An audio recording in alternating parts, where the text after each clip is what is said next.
Welcome प्यारे बच्चों। Engineers gateway के यूट्यूब प्लेटफॉर्म पर मैं ललित राठी एक बार फिर से आपका स्वागत करता हूं। आशा और उम्मीद करता हूं कि आपकी पढ़ाई बेहतर चल रही होगी। तो जैसा कि आप जानते हैं, हम यहां पर fundamental of electronics engineering subject पढ़ रहे हैं और आज का जो हमारा टारगेट है, सीधा और साफ क्लियर टारगेट है कि भूकाल श्रृंखला जो इलेक्ट्रॉनिक्स के लिए हमने स्टार्ट की थी, उसका आज हम पार्ट नंबर 6 यानी कि ये लास्ट पार्ट इस श्रृंखला का है, तो आज हम इसको खत्म करेंगे। हमारा टारगेट इस श्रृंखला को स्टार्ट करते ही ये था कि जिस तरीके के क्वेश्चन या किस तरीके के क्वेश्चंस प्रीवियस ईयर के क्वेश्चंस पेपर में पूछे जाते हैं, उनका कॉन्सेप्ट हमें समझना है और उसी को ध्यान में रखते हुए हम अपनी प्रिपरेशन करेंगे। मतलब उन क्वेश्चंस को हम ज़्यादा प्रेफरेंस देंगे जो बार बार रिपीट होकर डिफरेंट डिफरेंट लैंग्वेज में डिफरेंट डिफरेंट तरीके से पूछे गए हैं। तो आई होप अभी तक अगर आपने पांचों पार्ट्स देखे हैं और हर एक पार्ट में हम लगभग 11 क्वेश्चन करते हैं, तो यानी कि हमने 55 क्वेश्चन कवर कर लिए हैं। तो इन 55 क्वेश्चंस के माध्यम से आपको इतना तो अंदाजा हो गया होगा कि किस तरीके का क्वेश्चन या कौन सा क्वेश्चन ज़्यादा बार पूछा गया है किसी एक पर्टिकुलर यूनिट से। ठीक है, एक बात मैं पहले से ही बताता हुआ आया हूं कि इस श्रृंखला में अगर कोई 2 मार्क का क्वेश्चन आपसे न्यूमेरिकल फॉर्म में पूछा गया है तो वो मैंने यहाँ पर कवर अप नहीं किया है। न्यूमेरिकल की वीडियो आपकी सेपरेटली बनी हुई है। मैं ज़्यादा वीडियो को लेंथी नहीं करना चाहता था, इस वजह से न्यूमेरिकल वाले पोर्शन को मैंने इंक्लूड नहीं किया है और कोई रीज़न यहाँ पर नहीं है। अदरवाइज आप जाइए यूट्यूब चैनल पर हमारे, वहाँ पर प्लेलिस्ट चेक कीजिए। इलेक्ट्रॉनिक्स की 2 न्यूमेरिकल वाली वीडियोस अवेलेबल हैं, उन दोनों को आप देख लीजिए। कोई सा भी आप इलेक्ट्रॉनिक्स का किसी भी यूनिट का किसी भी चैप्टर का क्वेश्चन नहीं छोड़ कर आएंगे, ये मेरी गारंटी है। ठीक है, तो चलिए आज इस अंतिम पार्ट नंबर 6 को इस श्रृंखला के कंप्लीट करते हैं और इस श्रृंखला को खत्म करते हैं। तो उससे पहले आप हर बार की तरह वीडियो को ज़्यादा से ज़्यादा स्टूडेंट्स तक पहुंचाइए थ्रू द शेयर। वीडियो को ज़्यादा से ज़्यादा शेयर कीजिए अपने सारे सोशल अकाउंट्स पर, चाहे आप टेलीग्राम की बात कर लीजिए, चाहे आप अपने ट्विटर की बात कर लीजिए, फेसबुक की बात कर लीजिए, इंस्टाग्राम की बात कर लीजिए, व्हाट्सएप की बात कर लीजिए। जो भी आप सोशल प्लेटफॉर्म यूज़ करते हैं सब पर वीडियो को शेयर कर दीजिए, क्योंकि ये समय ऐसा है, इसमें अगर बच्चे इस श्रृंखला को देख लेते हैं तो वो, मैं गारंटी के साथ कहता हूँ, 5 से 10 नंबर आगे अपने आप ऑटोमेटिक हो जाएंगे। जो आपको 21 मार्क्स चाहिए ना पास होने के लिए, उसमें आप 5 से 10 नंबर एडवांस चलेंगे अदर बच्चों से, जिन तक ये वीडियो या ये सीरीज नहीं पहुंच पाएगी। ठीक है, तो चलिए स्टार्ट करते हैं आज की अपनी श्रृंखला। और ये दीवार ढह गई है और स्टार्ट करते हैं question number 56। Define the pinch of voltage for the JFET। अगर आप सीरीज में पहले से बने हुए हैं तो ये क्वेश्चन भी हमने कराया हुआ है और इस क्वेश्चन में आपको कोई समस्या नहीं होगी। तो जनरली अगर हम पिंच ऑफ वोल्टेज की बात करें तो वो चाहे JFET में पूछ ले, FET नाम देकर पूछ ले, N चैनल JFET में पूछ ले या P चैनल JFET करके पूछ ले, घबराना नहीं है। पिंच ऑफ वोल्टेज वही कॉन्सेप्ट रहेगा, वो किसी भी तरीके से आपसे क्वेश्चन पूछे। तो पिंच ऑफ वोल्टेज वो वोल्टेज होती है गेट सोर्स पर जो अप्लाई आपने की है, जिसकी वजह से आपका चैनल पिंच कर जाता है। मतलब दोनों डिप्लीशन लेयर जो है चैनल की, वो जब मिल जाती हैं एक दूसरे से तो इट बिकम्स पिंच ऑफ, और वो वोल्टेज लेवल आपका पिंच ऑफ वोल्टेज कहलाता है। अगर मैं डायग्राम के माध्यम से आपको यहाँ पर थोड़ा सा बताना चाहूँ तो ये आपका कोई से भी टाइप का अगर आप चैनल ले रहे हैं तो ये एक मटेरियल इधर होता है, एक मटेरियल की लेयर आपकी इधर होती है, ये बीच में चैनल होता है। जिस तरीके का भी N टाइप या P टाइप चैनल आप पढ़ रहे होंगे, ये आपका गेट टर्मिनल होता है, ये आपका सोर्स टर्मिनल होता है और इधर आपका ड्रेन टर्मिनल होता है। तो आप यहाँ पर गेट और सोर्स के बीच में एक वोल्टेज अप्लाई करते हैं और इस वोल्टेज की वजह से यहाँ पर जो डिप्लीशन लेयर होती है वो क्रिएट होती है, और जैसे जैसे आप इसको वेरी कराते हैं वैसे वैसे ये डिप्लीशन लेयर की विड्थ जो है ये वेरी होती है। तो अगर एक वोल्टेज ऐसा आता है जहाँ पर ये दोनों डिप्लीशन लेयर आप देख रहे होंगे, ये यहाँ पर और ये यहाँ पर, इस गेट सोर्स वोल्टेज पर आपकी दोनों डिप्लीशन लेयर एक दूसरे से मिल जाती हैं, टच हो जाती हैं, यानी कि आपका जो चैनल है जहां पर आपके फ्लो ऑफ चार्जेस हो रहा था वो क्या हो गया है, पिंच हो गया है, पिंच ऑफ हो गया है। तो इस वोल्टेज को आप पिंच ऑफ वोल्टेज नाम दे देते हैं। ठीक है, तो चलिए आप इसको लिखेंगे किस तरीके से वो हम यहां पर देख लेते हैं। एक सेकंड, मैं इसको डायग्राम को हटा दूं, अदरवाइज आपको थ्योरी नहीं दिखेगी यहां पर। ये ठीक है, डायग्राम की हेल्प से आप समझ गए होंगे और वही हम यहां पर थ्योरी में लिख लिया है। जैसे the gate to source voltage at which the channel is completely depleted of charge carriers, मतलब कंप्लीटली जो चार्ज कैरियर्स का फ्लो हो रहा था वो स्टॉप हो जाता है, effectively stopping the current flow, जिस वजह से करंट का फ्लो भी क्या हो जाएगा, स्टॉप हो जाएगा between the source and drain. तो वो गेट टू सोर्स वोल्टेज आपका पिंच ऑफ वोल्टेज कहलाता है। ठीक है, क्लियर होगा? आई होप आप इस क्वेश्चन को समझ गए होंगे और किस तरीके से आपको एक्सप्लेन करना है वो भी आपको क्लियर हुआ होगा।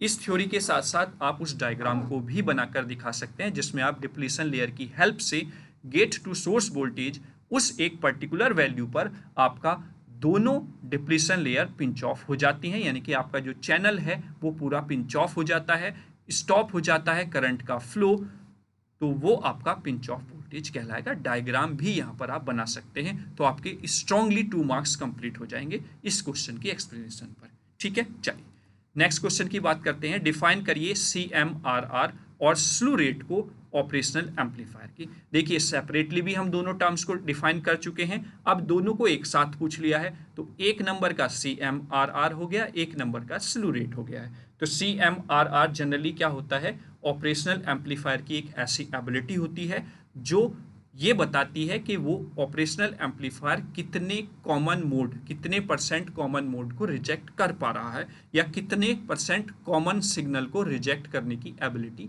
रखता है। और स्लू रेट क्या हो गया, maximum rate of change of voltage per unit time, और वो टाइम होता है माइक्रो सेकेंड में। तो हर एक माइक्रो सेकेंड में या पर माइक्रो सेकेंड में कितना मैक्सिमम चेंज हो रहा है वोल्टेज के लेवल में, वो आपका स्लू रेट कहलाता है। ठीक है, तो किस तरीके से आप लिखेंगे, CMRR is the ratio of the differential gain to common mode gain. ठीक है, यानी कि डिफरेंशियल मोड गेन और कॉमन मोड गेन का जो रेशो है वो CMRR कहलाता है, और ये मेजर करता है an operational amplifier ability to reject the common mode signal, यानी कि कॉमन मोड सिग्नल को रिजेक्ट करने की जो एबिलिटी होती है ऑपरेशनल एम्पलीफायर की, उसको बताता है। ठीक है, वहीं पर स्लू रेट की बात करें तो maximum rate of change of output voltage per unit second या पर यूनिट टाइम, और यहाँ पर जो टाइम होगा वो माइक्रो सेकंड में रहता है, ये आपको ध्यान रखना है, यानी कि वोल्ट पर माइक्रो सेकंड। तो मतलब कहने का ये है कि पर माइक्रो सेकंड कितना मैक्सिमम रेट ऑफ चेंज हो रहा है आउटपुट वोल्टेज में, वो उस ऑपरेशनल एम्पलीफायर का स्लू रेट कहलाता है। ठीक है, आई होप 57 क्वेश्चन आपको क्लियर हुआ होगा, ट्रांसपेरेंट तरीके से सारी चीजें क्लियर हो गई होंगी। ठीक है, चलिए क्वेश्चन नंबर 58 पे से पर्दा हटाते हैं। क्वेश्चन नंबर 58 क्या कह रहा है कि एक्सप्लेन कीजिए voltage follower circuit by using the op-amp. Op-amp की हेल्प से वोल्टेज फॉलोवर सर्किट को आप एक्सप्लेन कीजिए। तो जनरली वोल्टेज फॉलोवर सर्किट क्या होता है, एक ऐसा ऑपरेशनल एम्पलीफायर का सर्किट होता है या कॉम्बिनेशन होता है जिसमें आप जो कनेक्ट कर रहे हैं आउटपुट पर वो डायरेक्टली इन्वर्टिंग इनपुट पर है ना। तो किस तरीके से आप इसको लिखेंगे कि a voltage follower connects the output directly to the inverting input, मतलब जो आपके ऑपरेशनल एम्पलीफायर की आउटपुट है उसको डायरेक्टली कनेक्ट कर देता है इन्वर्टिंग इनपुट पर with the input signal at the non inverting input, यानी कि जब आपका सिग्नल जो है वो नॉन इन्वर्टिंग इनपुट टर्मिनल पर अप्लाई है तो वो आपका वोल्टेज फॉलोवर कहलाता है। और इस सिचुएशन में it provide the unity gain, gain जो होता है वो यूनिटी मिलता है, हाई इनपुट इम्पिडेंस मिलता है एंड लो आउटपुट इम्पिडेंस देखने को मिलता है, आइडियल फॉर इम्पिडेंस मैचिंग। और ये जो वोल्टेज फॉलोवर सर्किट होता है ये आइडियल होता है फॉर द इम्पिडेंस मैचिंग। ठीक है, तो वोल्टेज फॉलोवर सर्किट आप समझ गए, जब हमने इनपुट सिग्नल को नॉन इन्वर्टिंग टर्मिनल पर कनेक्ट किया हुआ है तो उस सिचुएशन में जब आपका जो आउटपुट आया है ऑपरेशनल एम्पलीफायर का अगर वो इन्वर्टिंग टर्मिनल पर डायरेक्टली लग जाता है, अप्लाई हो जाता है, तो वो आपका वोल्टेज फॉलोवर सर्किट बन जाता है। और इस सिचुएशन में जो गेन होगा ऑपरेशनल एम्पलीफायर का वो यूनिटी होता है, हाई इनपुट इम्पिडेंस होता है, लो आउटपुट इम्पिडेंस होता है, और ये आइडियल होता है for the impedance matching purpose. ठीक है, क्लियर। और वोल्टेज फॉलोवर सर्किट के बारे में आप बहुत अच्छे से तब जान पाएंगे जब आप ऑपरेशनल एम्पलीफायर के न्यूमेरिकल करेंगे। ठीक है, चलिए 58 क्वेश्चन उड़ गया है। अब हम 59th क्वेश्चन को पकड़ लेते हैं। 59th क्वेश्चन क्या कह रहा है कि explain the difference between PN junction diode and the light emitting diode. तो सिंपल सा एक जो डिफरेंस है वो ये है कि पीएन जंक्शन डायोड जो है वो लाइट को एमिट नहीं करता है, और यहाँ से लाइट का एमिशन होता है, इसी वजह से इसको लाइट एमिटिंग डायोड बोला गया है। ठीक है, और ये सिंपल एक ही मटेरियल से बनता है, और ये कॉम्बिनेशन ऑफ मटेरियल यानी कि कॉम्बिनेशन ऑफ सेमीकंडक्टर मटेरियल से बनता है, जैसे गैल्मियम आर्सेनाइड। तो ये एक एलईडी बनाएगा। गैल्मियम और आर्सेनाइड के कॉम्बिनेशन से जो हम डायोड बनाएंगे वो एक एलईडी हमको प्रोवाइड कराएगा। और पीएन जंक्शन जो होता है वो सिलिकॉन का भी हो सकता है, वो जर्मेनियम का भी हो सकता है। ठीक है, तो यहाँ पर कॉम्बिनेशन की जरूरत नहीं है, तो ये डिफरेंस हो जाएंगे। आप किसी और फैक्टर से भी आप इनको डिफ्रेंशिएट कर सकते हैं। तो देखिए हम थ्योरी में क्या लिखे हैं यहाँ पर कि PN junction diode conduct current and block reverse current. ठीक है, यानी कि सिंपल कहने का मतलब ये है कि पीएन जंक्शन डायोड जो है वो फॉरवर्ड बायसिंग में काम करता है, कंडक्ट करता है करंट को, और रिवर्स बायसिंग में ब्लॉक कर देता है करंट को, यानी कि उसमें वो ओपन सर्किट हो जाता है। फिर LEDs are specialized PN junction. LEDs जो होती हैं वो स्पेशलाइज्ड पीएन जंक्शन डायोड होते हैं that emit light when forward biased. तो एलईडी जो है वो एक स्पेशल टाइप का पीएन जंक्शन डायोड है जो आपकी लाइट को एमिट करता है जब आप उसको फॉरवर्ड बायसिंग में कनेक्ट करेंगे। और LEDs use material that release the photons during the electron hole recombination। और LEDs में या LEDs को बनाने के लिए हम इस तरीके के मटेरियल्स का यूज करते हैं जिसमें इलेक्ट्रॉन एंड होल्स अगर रिकम्बाइन करें तो वो फोटोन को जनरेट करें या फोटोन को रिलीज करें, while regular diode does not. यानी कि रेगुलर डायोड जो होगा एलईडी के कंपैरिजन में वो ऐसा नहीं करता है। ठीक है, तो ये डिफरेंस हो गया आपका एलईडी और जनरल पीएन जंक्शन के बीच में। ठीक है, चलिए क्वेश्चन नंबर 59 आई होप आपको क्लियर हुआ होगा ट्रांसपेरेंट तरीके से। और अब चलते हैं क्वेश्चन नंबर 60 की तरफ। तो ये क्वेश्चन नंबर 59 भी हमने उड़ा दिया। अब बात करते हैं question number 60। Why BJT is called as a current control device. इससे पहले हमने एफईटी या फिर जेएफईटी को वोल्टेज कंट्रोल डिवाइस बोला था। क्यों बोला था? क्योंकि वहां पर जो आउटपुट है वो इनपुट पर जो वोल्टेज आपने अप्लाई की है उसके अकॉर्डिंग आप कंट्रोल कर पा रहे हैं। लेकिन बीजेटी में क्या होता है, जो आउटपुट करंट होता है वो इनपुट करंट की वजह से कंट्रोल होता है, इसलिए हम इसको वोल्टेज कंट्रोल नहीं करंट कंट्रोल डिवाइस बोलेंगे। ठीक है, तो BJT is a current control device because its output control current is proportional to the input base current. मतलब इसकी जो आउटपुट ये कलेक्टर है ना, कन्वर्ट बोल दिया था शायद मैंने, है ना। तो बीजेटी जो है वो करंट कंट्रोल डिवाइस है। क्यों? क्योंकि इसकी जो आउटपुट कलेक्टर करंट है वो प्रोपोर्शनल होती है इनपुट बेस करंट के। मतलब कि इनपुट पे जो इनपुट बेस करंट है उसके हिसाब से आपका आउटपुट कलेक्टर करंट चेंज होता है, कंट्रोल होता है। A small base current control a much large collector current. एक जो small amount of base current है वो large amount of collector current को कंट्रोल करती है और प्रोवाइड करती है करंट एम्प्लीफिकेशन। करंट एम्प्लीफिकेशन की प्रॉपर्टी को प्रोवाइड करती है। तो इसी वजह से हम इसको करंट कंट्रोल डिवाइस बोलते हैं। सीधा और सिंपल लैंग्वेज में कहने का मतलब ये है कि बीजेटी में आप आउटपुट करंट को इनपुट करंट की मदद से कंट्रोल कर पाते हैं, इसी ही वजह से इसको करंट कंट्रोल डिवाइस कहते हैं। ठीक है, चलिए क्वेश्चन नंबर 61 की बात कर लेते हैं कि what is the basic difference between the JFET and MOSFET. JFET और मॉसफेट में बेसिक डिफरेंस क्या है वो यहाँ पर पूछा गया है। तो चूंकि आपके दोनों फील्ड इफेक्ट ट्रांजिस्टर टाइप हैं, दोनों ही आपके वोल्टेज कंट्रोल डिवाइस होंगे, ठीक है। तो इसमें मेनली डिफरेंस जो होता है वो डिफरेंस किस तरीके से आप एक्सप्लेन करेंगे वो हम यहाँ पर देख लेते हैं। तो JFETs have a conducting channel by default and use reverse bias to control current. JFET में जनरली क्या होता है, डिफॉल्ट एक चैनल प्रोवाइड रहता है, जबकि MOSFETs use an insulated gate to induce a channel.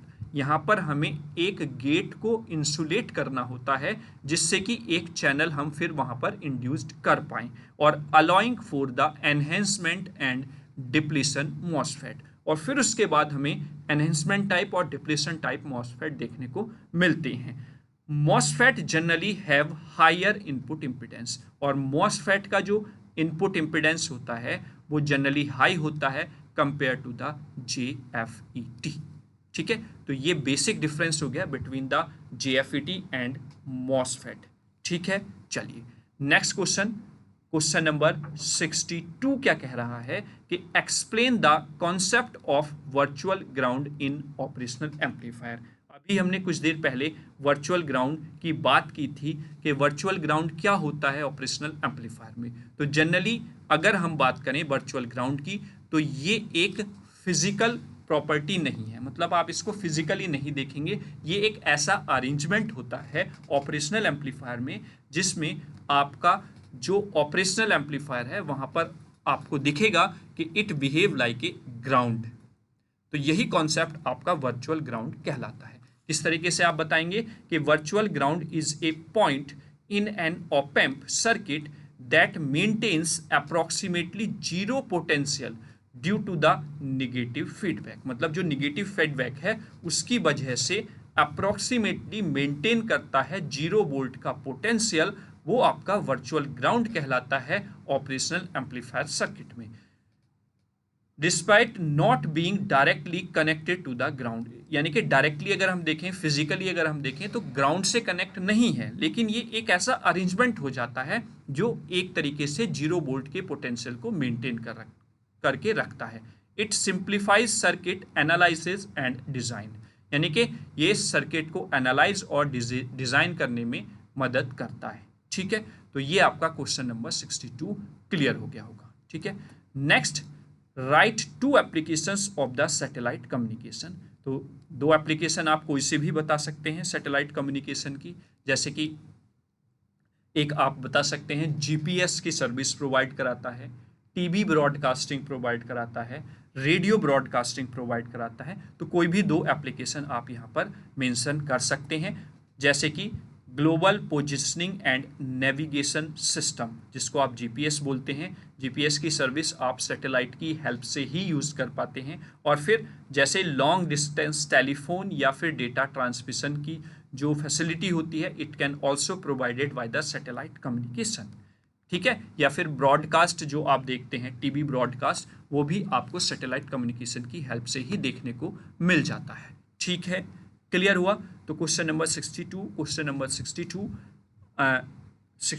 और 63 ट्रांसपेरेंट तरीके से बहुत अच्छे से आपको क्लियर हो गया होगा, ठीक है। चलिए नेक्स्ट क्वेश्चन क्या कहता है। नेक्स्ट क्वेश्चन कुछ नहीं कह रहा है, नेक्स्ट क्वेश्चन कह रहा है कि आज का जो पार्ट था वो यहीं पर खत्म हो जाता है, और thanks for watching this complete video. आप सभी का दिल से धन्यवाद कि आपने इंजीनियर्स गेटवे पर विश्वास जताया है और इसको आगे तक लेकर गए हैं, क्योंकि आपके बिना संभव नहीं है कि इंजीनियर्स गेटवे आगे बढ़ सके। तो उसमें आपको थोड़ा सा मदद और करनी है।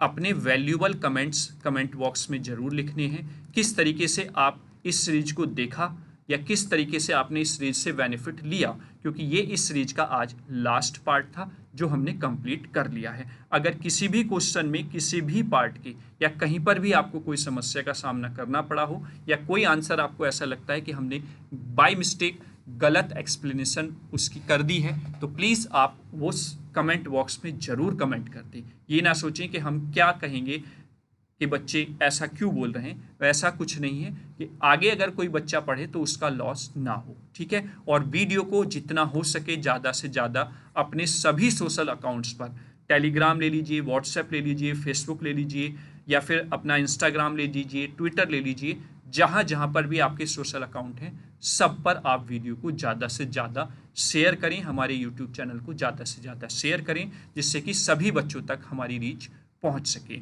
और अगर आपको कोई एजुकेशनल हेल्प चाहिए, सजेशन चाहिए, किस तरीके से आपको पढ़ना है, टाइम टेबल बनाना है, जिससे कि आप कम समय में भी अच्छे मार्क्स अचीव कर सकें, तो आप हमारे इस हेल्पलाइन नंबर पर हमसे बात कर सकते हैं, कॉल के थ्रू, व्हाट्सएप के थ्रू, या फिर टेक्स्ट मैसेज के थ्रू। आपकी जितनी मदद हो सकेगी उतना सजेशन या हेल्प हम आप लोगों की करेंगे। ठीक है, तो चलिए अब मिलते हैं किसी और वीडियो के साथ। तब तक के लिए जय हिंद, जय भारत।